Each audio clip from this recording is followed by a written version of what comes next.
Hi, this is Sherry Veronica. This particular census report for Barbados states that more people are dying than are being born.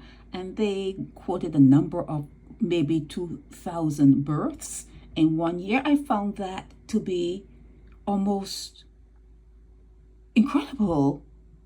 I thought it was incredible that so many females are birthing children into a society where what is your child going to be doing out of the 2,000 births in that 1 year that they're talking about? Okay, what are you birthing them into the system to do? Become service workers, to go and work at Chauffette, to go and work in a gas station?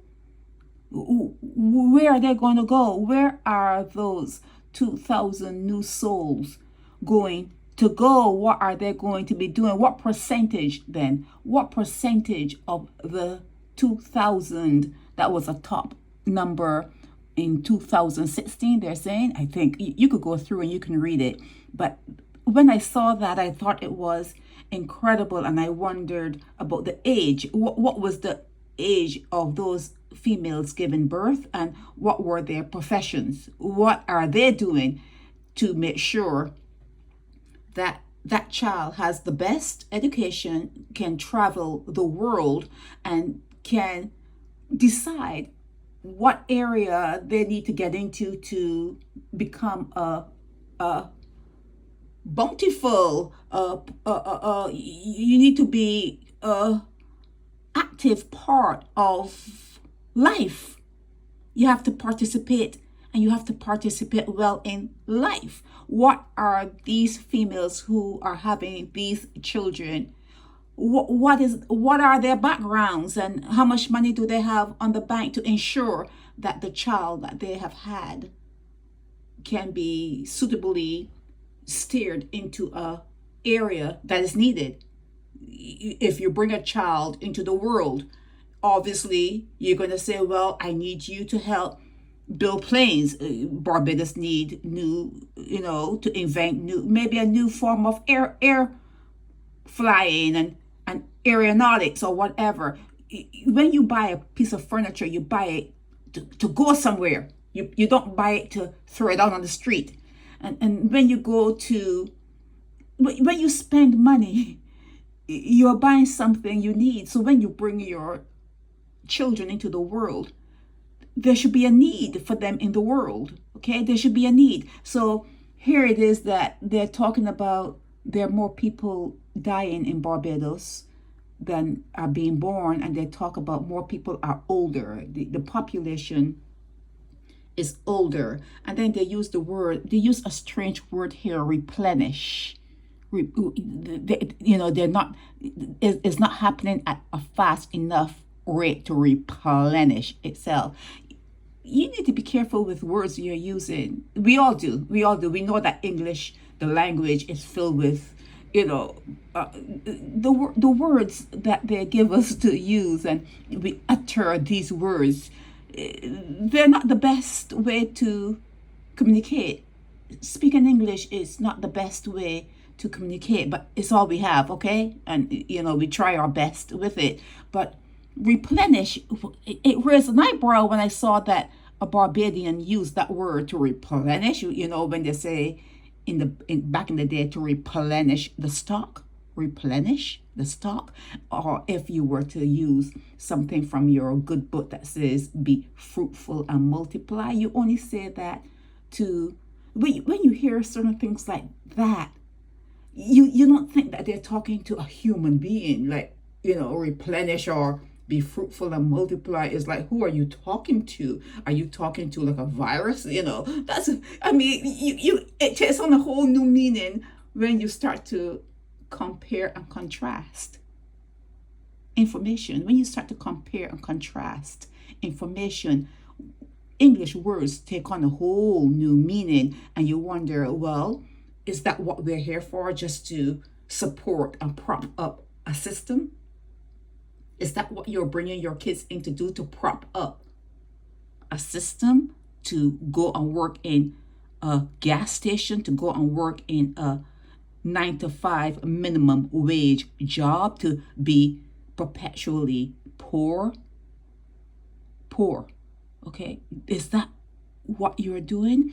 And when I read this, maybe you would read it and you would become like kind of, I don't know, afraid, or you may feel as though you have a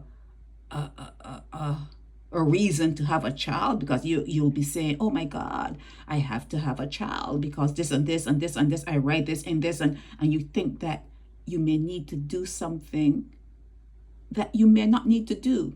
But like I say to you all the time, information is key.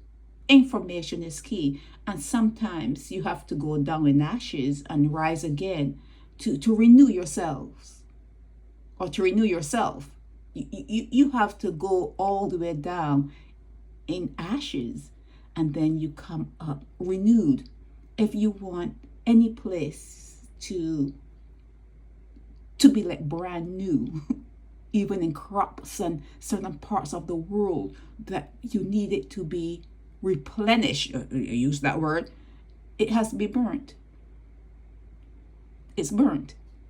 Okay, and even from the lava fields, when they have like earthquakes, not earthquakes, but volcanic eruptions, and all the lava comes out or whatever, those places that are burnt to a crisp, it's almost like a renewing, like a birth. And you always have also to remember that with death is birth, and with birth is death. They're like together. They're linked. I mean, when I say linked, I mean linked. They're part of the same coin. Birth and death. Birth and death is part of the same coin. So do not get your emotions all wrapped up in like words like, oh, death rates and birth rates. Try to manage your emotions. Always try to manage your emotions and look at these things straight on and understand that you're always going to be here. But you can fix the way you are here. You can fix the way you live here. You can fix the way you don't have to come into this particular venue, this particular place, and be always hustling for money. Always hustle. There's always a hustle. You can fix that part of it, because you're always going to be here. Okay, you're always going to be around. If you're here now, you've always been here. You're always going to be here. Whatever is going on now is always going to be. But you can change the way it is happening and make it a better experience, and make it a better experience for anyone that you decide, because you have females have portals. Okay, there are portals all over the world, and females happen to be equipped with a portal, so you can make sure that anyone coming into this world through your portal come in with a plan. Let them come with a plan. Not a plan to work in a gas station. Not a plan to work for Shafat. Not that plan. Cancel that plan. Cancel those plans. Minimum wage. Cancel that shit. Make sure you have a good plan. Okay, before you do what you do. Make sure that you love that child more than you love yourself. Even before they come out. Plan for them better than whoever brought you in planned for you. Okay, you have to you have to do better and leave behind better than you found it. Okay, because as you can see, a lot of you kids are waiting for your parents to die to have a house to live in, and to have a saying that, oh, this is my house, because right now you're living in a room in your mom's or your dad's house, and you're just there waiting for them to croak, check that, you're just waiting. You're waiting. Oh, she has like 2 more years, or he has like another year or so. You're just waiting. What do you call yourselves when you sit around and wait for someone to die? I see them all the time. I see the buzzers in the field all the time. So, okay, something died. You can see the birds. You can see them. And you know what they're there about. Okay, so If that is the life you're living, that you have to wait for someone to die so you can have a key to a house and to assert yourself and push your chest up and say, okay, this is my house now, this is my land, and you can't cross, and you can't. Is that the way you want to live? Is that the way you want to bring kids in to this place to live? Talking about you can't cross this land, and it's mine, and this and that, and quarreling and fighting and fussing and trying to figure out how you're going to get money to eat. That's what you're going to perpetuate. You need to do better. And you need not to be afraid by this particular article. You need to do better and not to be afraid. Death and life, they are linked. They're linked, okay? Whatever was here is always going to be here. Whatever leaves, it comes back in another way. It's still around in another way. We may not understand it all. Yes, we may not understand it all. But I think the avatars that came in and the consciousness was that Christ consciousness that came in, and there's certain things that come in, there's certain ideas and thoughts that creep into our minds that tells us, do not be afraid. Those thoughts tell us, fear not, do not be afraid. Do not be afraid. There's much more to this than you could ever imagine. You cannot know the person who has creation powers, the person who said, let there be light. You can't know it. Can't know that person. Okay? Not in the flesh. Not in the flesh. You can't know it. But you should be conscious to the point that with having such limited knowledge and with having no sight, we move around. No sight. Blind. We're blind.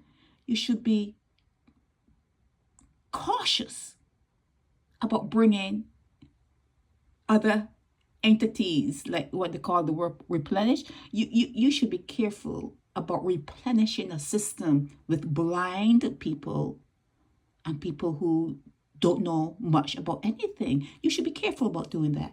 You should be careful about doing that, okay? And if you're going to do it, make sure they have something to eat. Make sure that you have enough money that they can at least have some place to live and something to eat for the rest of for at least 80, 100 years. Make sure that you plan it that way, because bringing children into the world to go and pump gas or to work in a 5 and dime store for minimum wage, shame on you. Shame on you, okay? Do not let this report scare you into doing something that your higher self is telling you, hey, wait, everything is going to be okay. Fear not. Fear not.